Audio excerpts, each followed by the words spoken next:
Buen día, hermanos, qué gusto es saludarles este hermoso día.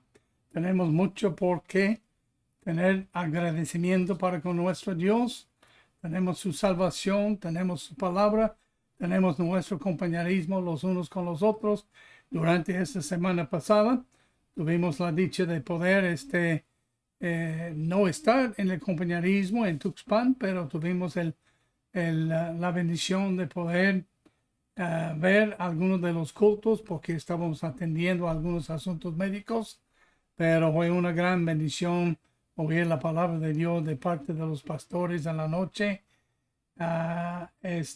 Y también el mensaje del hermano Heriberto, nuestro misionero pues ahí en el Medio Oriente, podemos decir. Entonces damos gracias a Dios por ustedes, los pastores, la obra que están haciendo. Ustedes siempre están en nuestras oraciones y esperamos que nosotros también en las suyas. Yo sé que sí. Hermanos, vamos a continuar. Antes de continuar la serie de lecciones sobre los cuadros de Jesús, según el libro de Juan, quiero agradecerles sus oraciones, su apoyo en oración y finanzas para el seminario bíblico bautista. Siguen orando por el seminario, pero hermano Sergio, nuestro director ejecutivo, y los demás del cuerpo docente, los alumnos y los demás. Que Dios siga bendiciendo.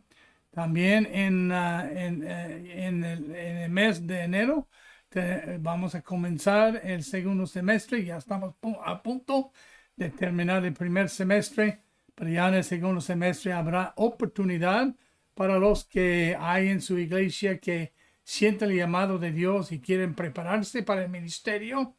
Y uno dice, ¿por qué debo prepararme? ¿No es la llamada suficiente? Bueno, Cristo llamó a 12 y Él los tomó aparte durante 3.5 años y los enseñó aparte de las multitudes, aunque estaban presentes en las multitudes. Les enseñó sobre la doctrina, sobre las profecías de su venida, sobre las profecías del futuro. Les enseñó sobre mucha materia bíblica y además cómo hacer la obra de Dios en cuanto a evangelizar y explicar las cosas de Dios a otros. Entonces, pues si Cristo vio necesario preparar a sus discípulos a cuales Él había llamado, cuanto más tú y yo necesitamos preparación especial para el ministerio. Ya hemos estado estudiando el libro de Juan. Vimos el capítulo 1, 2, 3 y 4. Y entonces en estos capítulos vimos en el capítulo 1, Cristo el verbo de Dios. Capítulo 2, Cristo hacedor de milagros. Capítulo 3, Cristo el amor divino.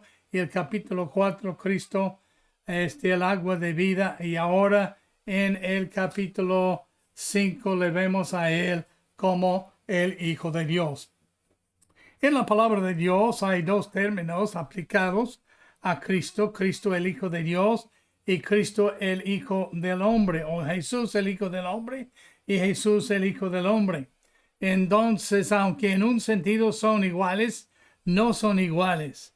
Creo que el Hijo de Dios se refiere a Dios como su Padre, pero el Hijo del Hombre se refiere al hecho que Él, que era el Hijo de Dios, que Dios le hizo carne, entonces vino a ser hombre para relacionarse con nosotros.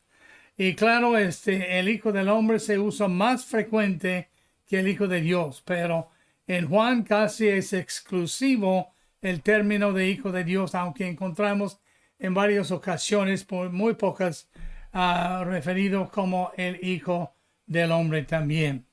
Ahora, en el versículo 25, la palabra de Dios dice estas palabras. De cierto, todo el capítulo es nuestro texto, y lo que estamos tratando de hacer en esos cuadros de Jesús es no traer otras enseñanzas con respecto a Jesús de otras partes de la Biblia, aunque otras partes de la Biblia las usamos para hacer referencia a lo que encontramos en los capítulos del libro de Juan. El libro de Juan fue escrito para que nosotros sepamos que Él es el Hijo de Dios y creer en Él, y creyendo en Él tengamos la vida eterna. Entonces hay una persona dudando sobre Cristo y quiere saber cómo ser salvo. Puede ser salvo por leer y creer lo que Dios nos dice en el libro de Juan. Él dice en el versículo 5, que es nuestro texto principal para acercarnos a ese tema. Jesús, el Hijo de Dios, de cierto digo, viene la hora, y nota, viene la hora, hablando del futuro, pero dice, y ahora es. Dice que la hora es cuando los muertos, hablando de los perdidos, oirán la voz del Hijo de Dios, y los que la oyeren vivirán. Aquí los muertos no se refiere a los que ya están sepultados, muertos en el sepulcro, pero habla de los muertos en sus pecados. Cuando los muertos oirán la voz del Hijo de Dios, de los que la oyeren vivirán. Aquí notamos, aún en nuestro texto, el valor de la palabra de Dios, que es la voz de Dios escrita, pero como la Biblia dice, cómo creerán en el cual que no han creído, y cómo creerán de quien no han oído. Entonces le oímos a los discípulos, le escucharon visiblemente y corporalmente, pero nosotros le escuchamos, le oímos mediante la palabra de Dios. Toda palabra es inspirada, es el aliento de Dios. Entonces vemos aquí en este capítulo a Jesús como el Hijo de Dios, y le vemos en varias maneras. Primeramente, notamos que como Hijo de Dios, Él salva al pecador que cree. En este capítulo encontramos un hombre, un paralítico, en el estanque de Bethesda, pues en aquel lugar, en un lugar donde se juntaban la gente esperando algún milagro para que se curaran de de su enfermedad. Y así hay muchos paralíticos físicamente esperando ser curados mediante doctores y otras cosas, algunos con un milagro, pero no siempre pasa a todos. Algunos Dios nos ha dejado que tengamos como el hombre nacido de ciego desde el nacimiento, y duró muchos años hasta que Dios vino y Él le curó para que ellos vieran que Él era el Hijo de Dios. Entonces ese paralítico era un paralítico incapaz, y todos nosotros somos parecidos a Él. El pecador es incapaz de venir a Jesús sin la intervención de Dios. Eso no habla de predestinación ni de elección.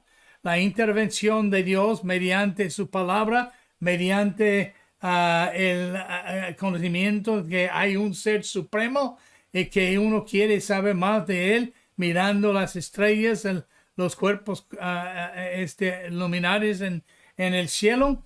Pero hay diferentes maneras que Dios ha manifestado su amor para con nosotros, como la lluvia. Él hace llover sobre el justo, pero también sobre el incrédulo. ¿Por qué? Porque Él ama tanto al creyente como al incrédulo. Y todo esto es un medio por cual Dios nos está hablando. Entonces el paralítico era un hombre incapaz de acudir a Jesús. No sabían quién era. Lo vemos más tarde en el capítulo. Y lo mismo, nosotros estamos perdidos en nuestros pecados y somos incapaces sin la intervención de Cristo en nuestras vidas. Y luego notamos en el versículo 2, y ahí en Jerusalén, en el estanque de Bethesda, ahí en Jerusalén, cerca de la puerta de las ovejas, nos dice exactamente dónde estaba. Muchos que han visitado a Jerusalén lo han visto en un estanque llamado en hebreo Bethesda. Ahora, el nombre Bethesda tiene un significado significante. Significa casa de misericordia o gracia. Y tú y yo, para ser salvos, necesitamos experimentar la sanidad de la llamada estanque de Bethesda. Necesitamos experimentar la misericordia de Dios, porque sin su misericordia solamente Él puede darnos lo que merecemos, y todos merecemos la muerte eterna porque todos pecamos y estamos destituidos de la gloria de Dios. Pero necesitamos la gracia, porque por la gracia de Dios somos salvos, dice la palabra de Dios. Es un obsequio, es un don, un regalo gratis de Dios que no podemos ganar por nuestros propios esfuerzos. Pero también en hebreo y arameo la palabra puede significar vergüenza o deshonra. Y esto también es cierto de nuestra parte. Estamos padeciendo la vergüenza de nuestros pecados y la deshonra, siendo destituido de la gloria de Dios por causa de nuestros pecados. Pero si venimos a Él, quien es el estanque de Bethesda vivo y corporal, Cristo Jesús, el Hijo de Dios, podemos recibir su misericordia y su gracia para ser salvos. Y todos aquellos por alrededor, había muchos acostados, sentados, yacidos, tirados en diferentes lugares humildes. La mayoría, me imagino, en estos yacía una multitud de enfermos, ciegos. Notan, les explica, ciegos, cojos, paralíticos. ¿Y qué esperaban ahí? Esperaban el movimiento del agua, porque según la tradición, la Biblia nos habla de tradiciones. Aquí no dice lo que acerca del estanque, lo que ellos creían era cierto o no, pero ellos esperaban esto. Dice, un ángel descendía de tiempo en tiempo. Nadie dice cómo se veía el ángel y cuándo descendía. Solamente descendía de tiempo en tiempo al estanque y agitaba el agua, y el que primero descendía al estanque después del movimiento del agua quedaba sano de cualquier enfermedad que tuviese. Entonces, los que descendieron, ¿a quiénes piensan ustedes que fueron los primeros que al ver el movimiento del agua, y probablemente era como un agua de agua caliente, como las pozos de agua caliente que tienen cierta calidad de sanidad por causa de sus minerales? Aquí la Biblia no dice que fue un ángel, pero que ellos esperaban, y según su tradición un ángel descendía. Y entonces los primeros que entraban no eran los medio muertos. Los primeros que entraban no eran los ciegos. Los primeros que entraban eran los que podían moverse más veloz, más rápido. Y entonces al entrar el agua se sintieron sanados. Ahora, no es nuestro propósito aquí presentarlo como una tradición, pero claro, Cristo puede usar aguas termales, igual como hoy día, que nos puede dar alivio de nuestras enfermedades hasta ciertos puntos. Con la aplicación constante por tiempo nos puede dar cierto alivio permanente. Pero los primeros que entraron aquí no eran los paralíticos, no eran los ciegos ni los cojos, sino los que quizás tenían un dolor de la cabeza o un dolor del cuerpo o algo así, y podían movilizarse fácilmente. Entonces, pero la esperanza humana para ellos estaba en el tanque de Bethesda, pero no en el Dios eterno, y claro, no en Cristo Jesús, sino quedaban en su misma situación, esperaban en la tradición que fue comunicada por medio de aquellos. Pero también notamos que según el amor y el favor de Dios no hace acepción de personas. Noten en el versículo 5, y había un hombre que hacía 38 años que estaba enfermo. 38 años había esperado el movimiento de agua para que él entrara y fuese sanado, según la tradición, pero nunca había podido llegar. Entonces luego Cristo se acerca a él y la Biblia dice que él le ve y Cristo ve a todos nosotros. Él ve nuestra situación, él ve tu situación, él ve tu necesidad. Por eso él vino para buscar y salvar lo que se había perdido. Cuando Jesús lo vio acostado, inmovible, y supo que ya llevaba mucho tiempo así. Entonces le dijo la pregunta de esperanza. ¿Quieres ser sano? ¿Quieres ser aliviado? ¿Quieres ser curado de tu enfermedad? ¿Quieres ser sano? La misma palabra sano es la misma palabra que usa para salvación. ¿Quieres ser salvo? ¿Quieres ser sano? Entonces, claro, sanidad corporal no es lo mismo o equivalente a salvación, solamente en ilustración aquí. El hombre escucha la pregunta y claro, si uno no quiere venir a Cristo, si uno no quiere ser salvo, si no quiere confiar en Cristo, Cristo no le va a hacer nada porque Él no se esfuerza sobre nadie. Por eso le preguntó, ¿quiere ser sano? Como quizás el paralítico entendiendo, ¿quieres que yo te meta en el agua? Aunque Cristo no dijo esto, solamente quiere ser sano. Y luego él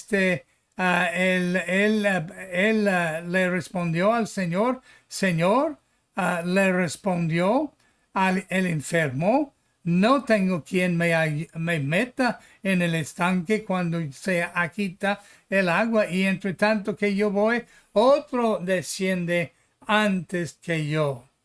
Todos los que descendieron al agua eran los menos que tenían enfermedades mucho inferiores y mucho menos problemáticos que los paralíticos, ciegos y también los cojos.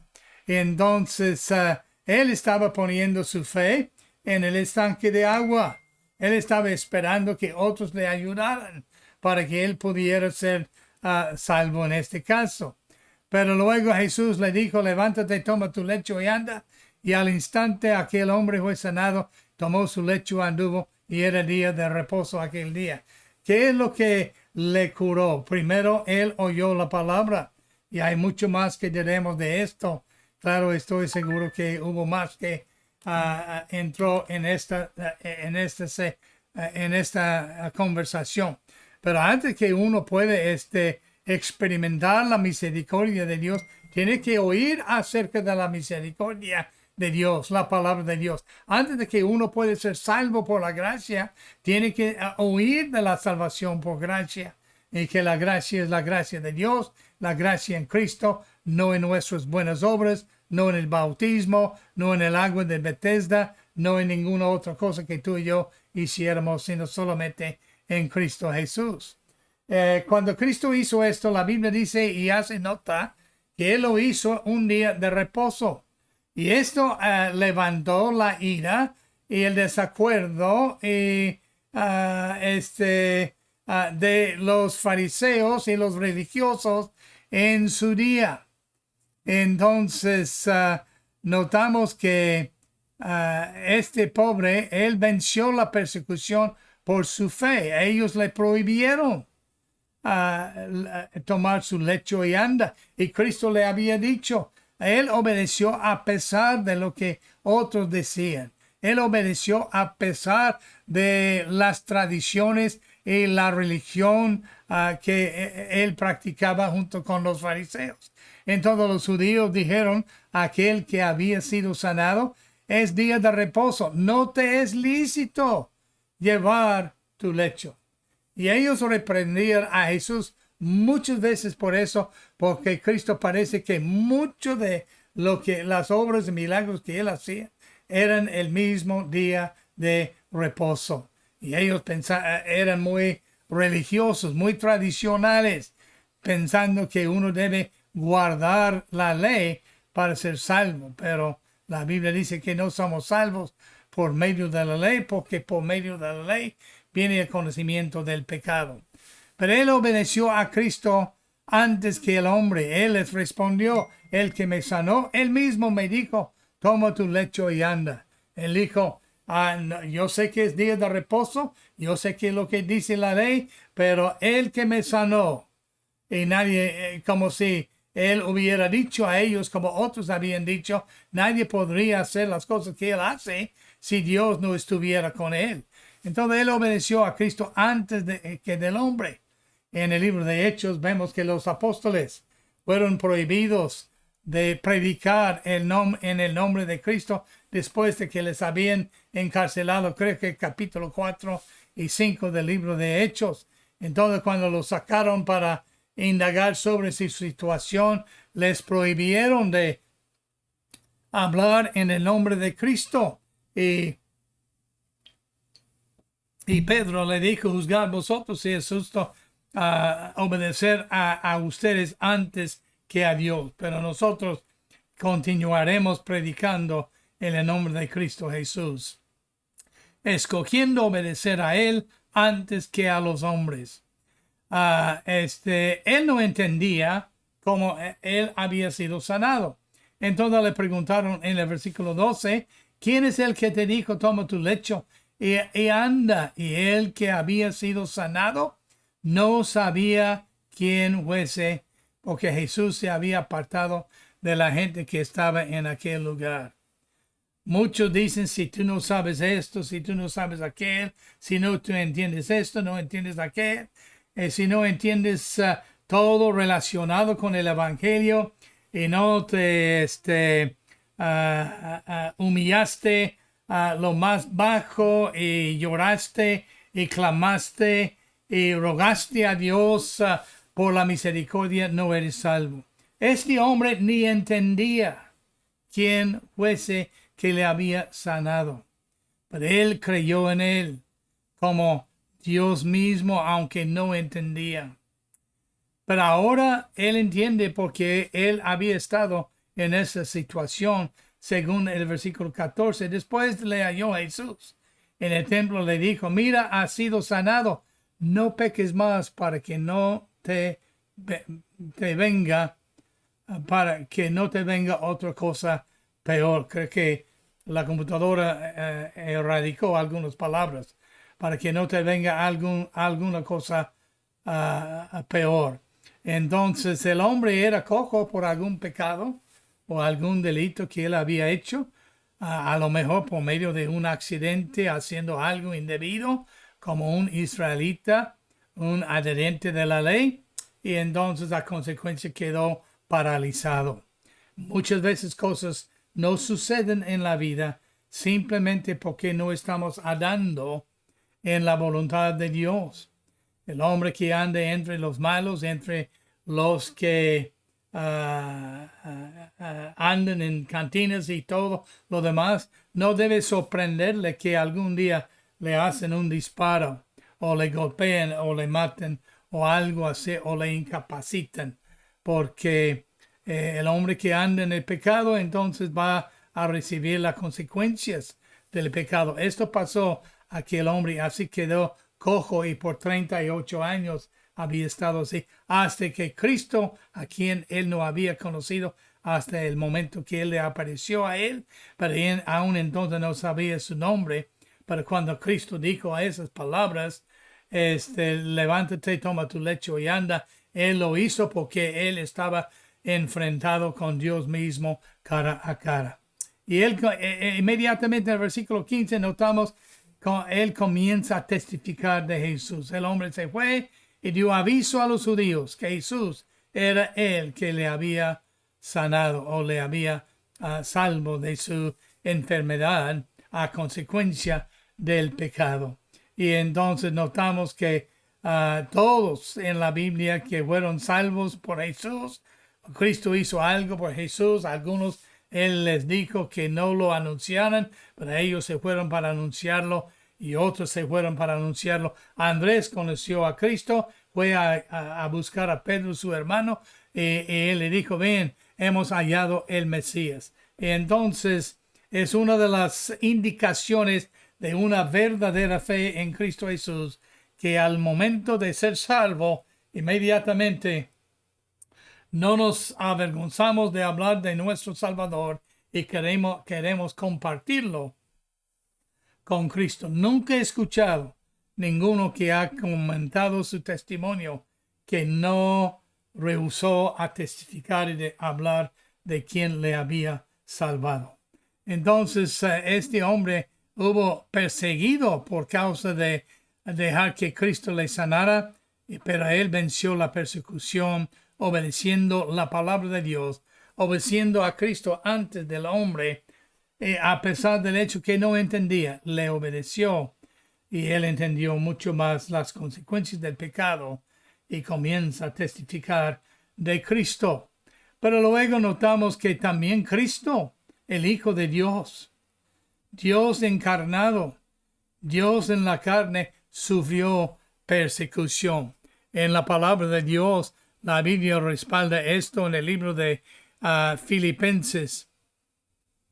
El capítulo 2, en la última parte, dice, más en Filipenses, creo es el Filipenses, déjame ver aquí. No es Filipenses 2. Humillación, capítulo 1.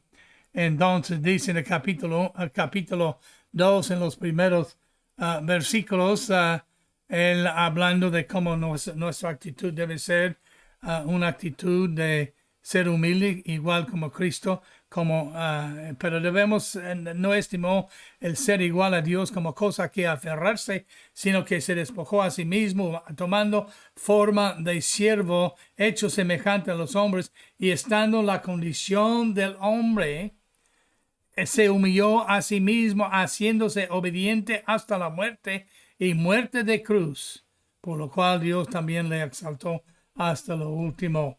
Entonces aquí vemos que los judíos están persiguiendo a Cristo porque él no sigue su tradición de respetar el día de reposo. Se les olvida. Si ellos hubieran conocido a Cristo, habrían sabido que Él era el Señor del día de reposo y que Él hizo el día de reposo para el hombre y no para Dios. Lo hizo para el hombre según la palabra de Dios. Entonces sufrió persecución porque no seguía la tradición de su religión. Y segundo, porque no se hizo igual a Dios. Jesús le respondió, mi Padre hasta ahora trabaja y yo trabajo. Por esto los judíos aún más procuraban matarle, porque no solo quebrantaba el día de reposo, quebrantaban sus tradiciones y sus leyes, sino decía que Dios era su propio Padre, haciéndose igual a Dios, haciéndose y Dios mismo. Entonces, ellos entendían diferente que los testigos de Jehová y otros que niegan la deidad de Cristo y dicen que solamente es el Hijo de Dios. Ellos entendían, los judíos entendían que al reclamar ser el Hijo de Dios, no un hijo de Dios, sino el Hijo de Dios, llamándole a él su Padre físicamente, entonces él era Dios mismo. Entonces esa es una de las pruebas de la deidad de Cristo Jesús.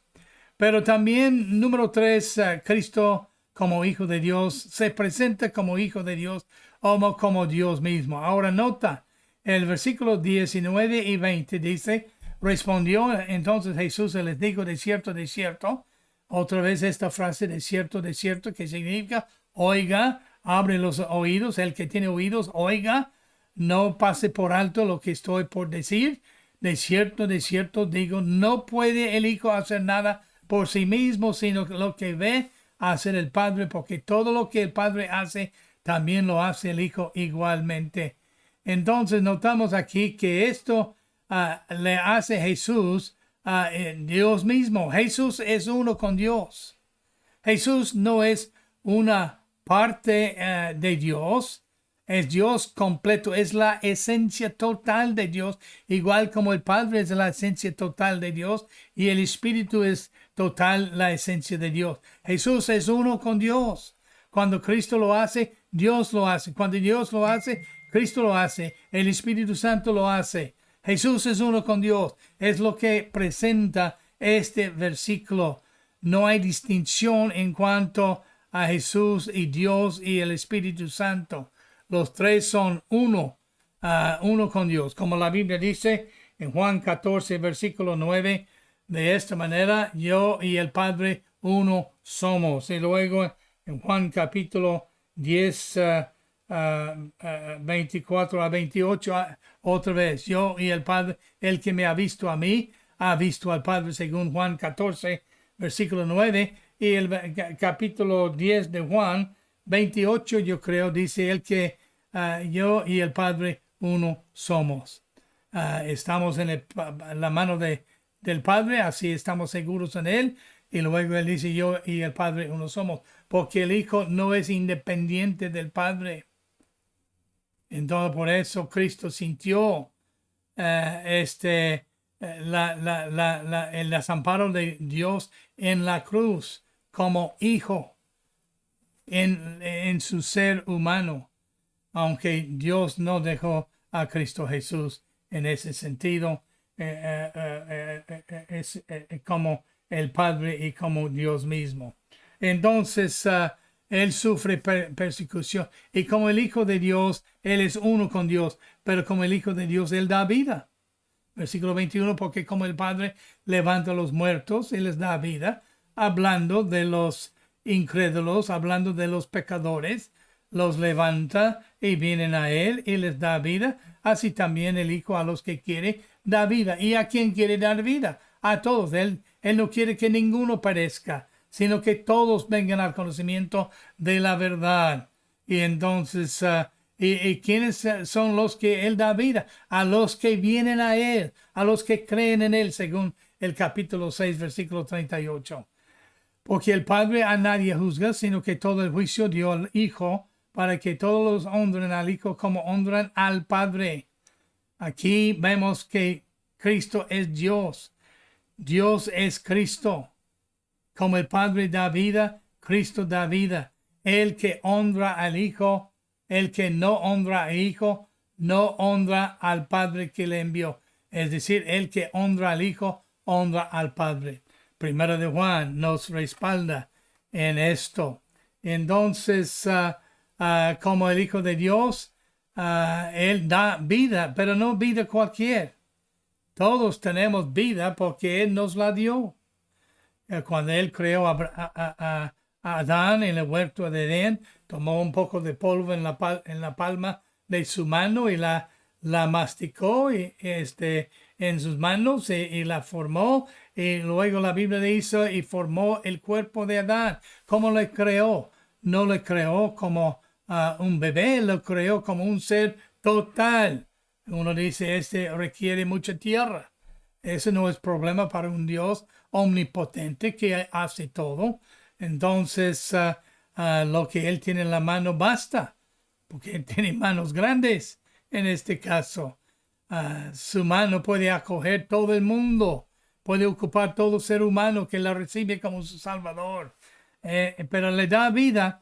Y Él dice, de cierto digo, el que oye mi palabra. Hay un proceso para que tengamos vida eterna. Primero hay que oír la palabra. Hay que oír lo que la Biblia dice en Romanos 3:23. Todos pecaron y están destituidos de la gloria de Dios. Y luego tenemos que oír lo que Él dice, la paga del pecado es muerte, mas la dádiva de Dios es vida eterna en Cristo Jesús. Y cree al que me envió, tiene vida eterna. No es suficiente leer la Biblia. No es suficiente oír la predicación. Hay que creer lo que estás escuchando con respecto a Cristo, no mentalmente, sino de corazón y en su corazón. Y nota, cuando Él cree en Él, tiene vida eterna. Aquí está la seguridad eterna, vida que no termina, Una vez que recibes esta vida eterna, es tuya por la eternidad. Y como él dijo en Juan 10, nadie le puede quitar de la mano de mi Padre, y yo les doy vida eterna y no perecerán jamás. Mi Padre que me los dio es mayor que todos, y nadie puede arrebatarlos de la mano de mi Padre. Y luego dijo esa frase, verdad famosa, yo y el Padre uno somos. Entonces no vendrá la condenación, pero luego vuelve la vida, más ha pasado de muerte a vida. La gracia cuando formó, estaba muerto, pero ahora estoy vivo en Cristo Jesús. Y luego él dice en el versículo 25, de cierto, otra vez, viene la hora y ahora es nuestro texto, cuando los muertos, los incrédulos, oirán la voz del Hijo de Dios. ¿Qué nos dice su voz? Que Él te ama, que Él murió por tus pecados, que Él derramó su sangre para la remisión de tus pecados, que Él fue sepultado conforme a las Escrituras, que Él resucitó de entre los muertos, y porque Él vive, también tú podrás vivir. Y los que la oyeren, los que la acepten, vivirán o tendrán la vida eterna. Hay muchas maneras para hablar del plan de Dios para la salvación. Juan usa la palabra creer en Él, y eso es lo que uno hace para ser salvo. Confía y se apoya totalmente en Cristo Jesús y la obra que Él hizo para ser salvo. Porque como el Padre tiene vida en sí mismo, así también ha dado al Hijo el tener vida en sí mismo. Esto lo hace Dios, esto lo hace tu Salvador, si es que tú eliges a recibirle como tu Salvador. Pero luego notamos, siguiendo esto, no solamente tiene el poder para darte vida y ser uno con Dios, y para darte vida eterna, vida sin fin, pero también Él te da, Él tiene autoridad de juzgar. Él es tu juez. También le dio autoridad de hacer juicio, por cuanto es el Hijo del Hombre. Él sufrió en todo, pero sin pecado. Él completó y vivió la ley perfecto. No violó ni una tilde, ni una jota de la ley. Era perfecto. Guardó la ley, cumplió el mandato de Dios, vivió una vida perfecta. Y luego Él fue a la cruz, pero en la cruz Él murió. La única razón que el hombre muere es por causa del pecado. Pero en la cruz Él no murió por sus pecados, murió por tus y mis pecados. Él fue hecho pecado por nosotros. Él tomó nuestro lugar. Él fue nuestro sustituto. Su muerte fue nuestra muerte. Y ahora la justicia de Él es nuestra cuando confiamos en Él. Por la salvación. No os maravilléis, no os asombréis de esto, porque vendrá hora cuando todos los que están en los sepulcros oirán su voz. Viene un día por causa del juicio, y Cristo tiene esta autoridad. Va a llamar a los muertos de las tumbas y van a salir porque escuchen su voz. Ahora no quieren muchos oír su voz, pero un día oirán su voz. Aquí Él no separa los juicios, pero hay dos juicios: el juicio para los que son salvos y los juicios para los que son condenados. Versículo 29 habla de eso: y los que hicieron lo bueno, los salvos, los que depositaron su fe en Cristo. ¿Cómo hago la voluntad de Dios? Creer en Él, dice la palabra de Dios. Saldrán a resurrección de vida, mas los que hicieron lo malo a resurrección de condenación. Cuando Él juzga al mundo, juzgará al mundo en dos diferentes juicios. Salmo 1 dice que los justos, los condenados, no comparecerán en el juicio de los buenos, de los justos, y viceversa.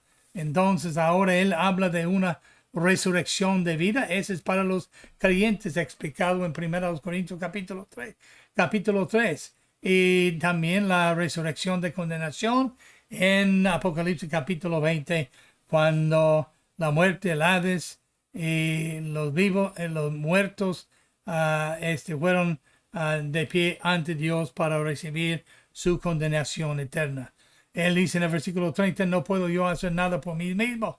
Según oigo, así juzgo. Y mi juicio es justo. Nos juzgará con un justo juicio, no conforme a la voluntad de nosotros. Él no quiere que ninguno perezca, sino que todos procedan al arrepentimiento y sean salvos, sino la voluntad del que me envió, la del Padre.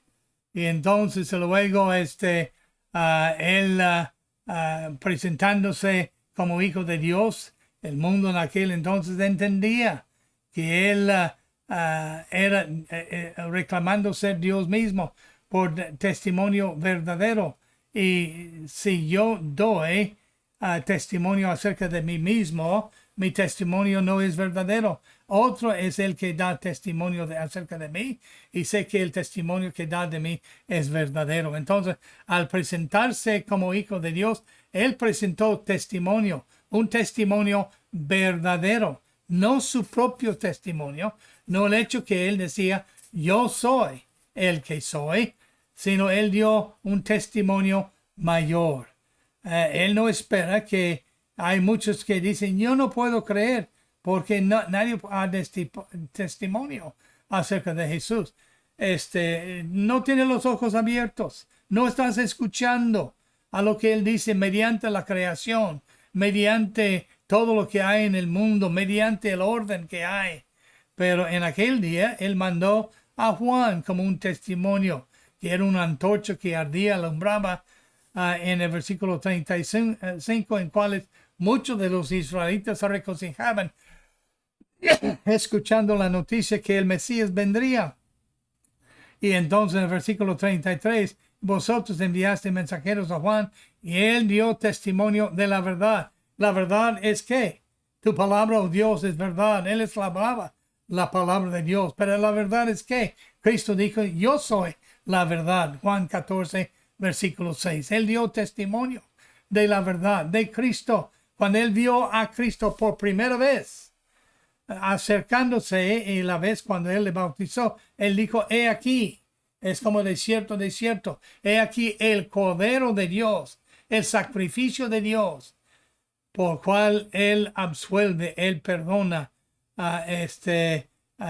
todos los pecados, en quien le carga los pecados de todos nosotros.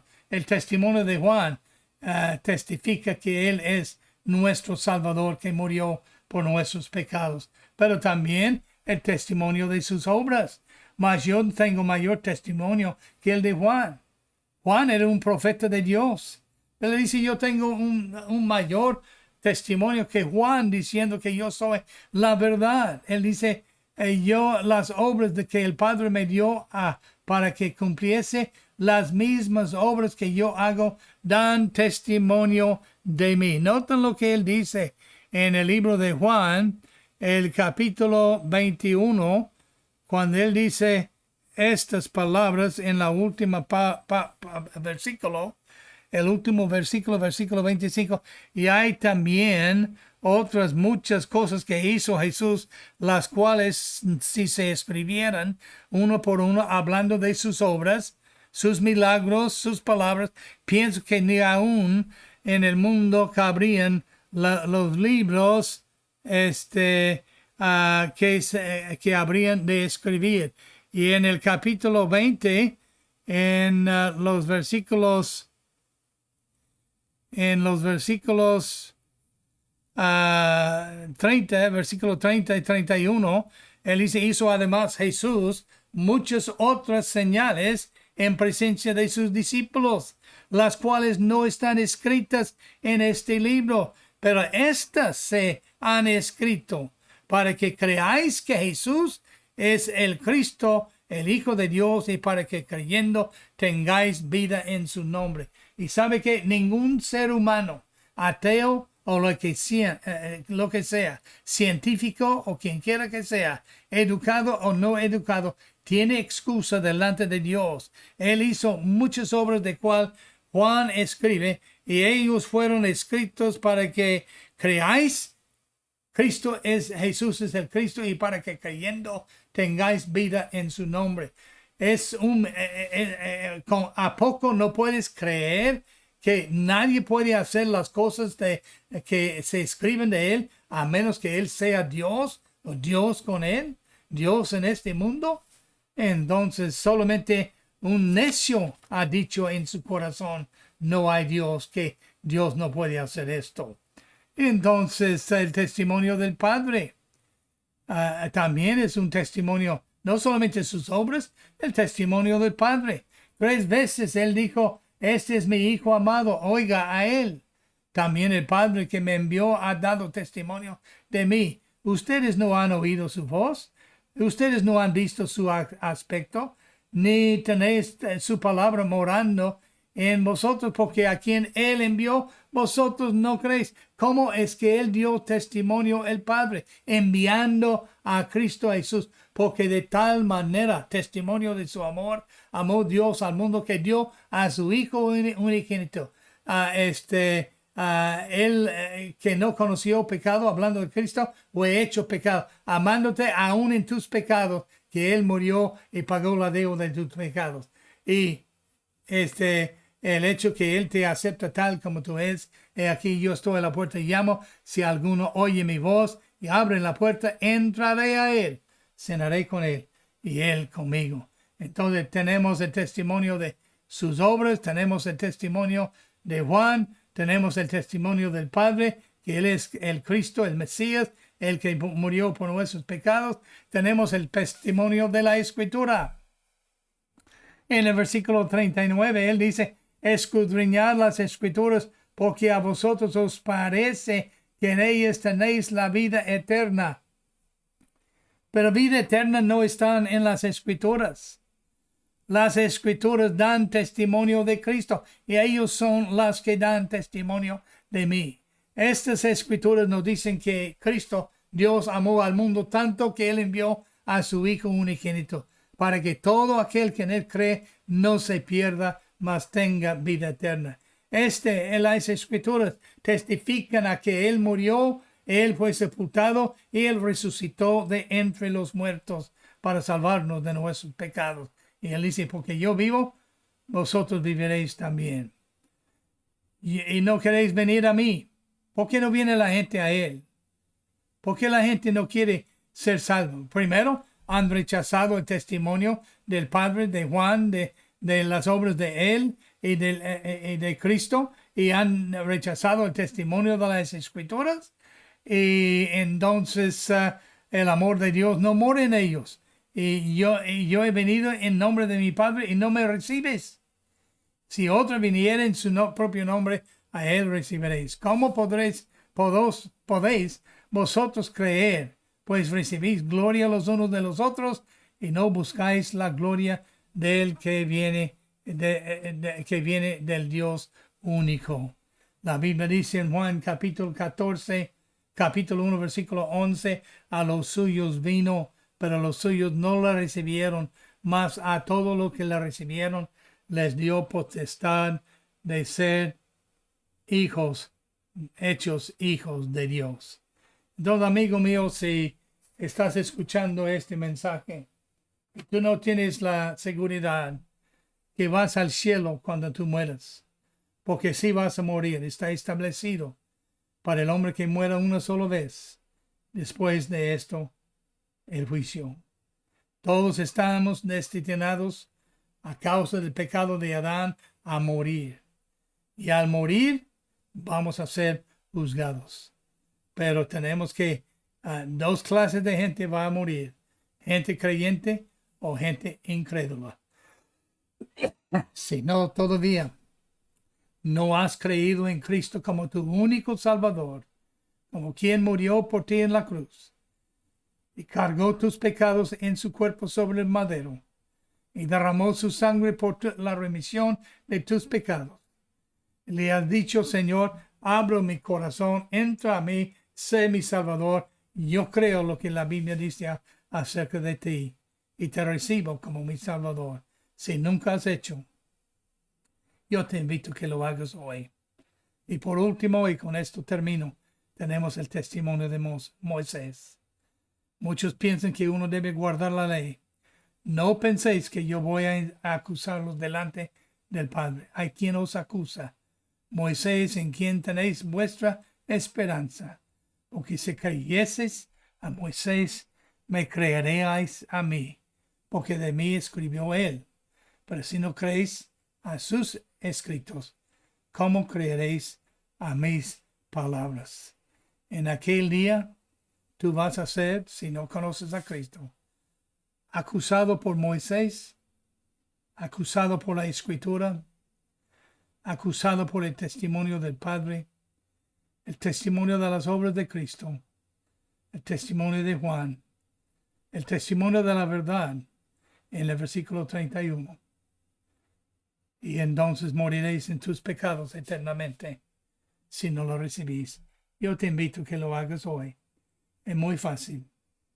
Dile, Señor, yo soy un pecador. No merezco ser salvo, pero yo quiero ser salvo. Como el paralítico quería ser sano, yo quiero ser salvo. Yo quiero creer en ti. Ayuda mi incredulidad, yo creo, y te recibo como mi Salvador ahora mismo. Si tú lo haces, Él te oirá y te salvará, porque todo aquel que invocare el nombre del Señor será salvo. Que Dios le bendiga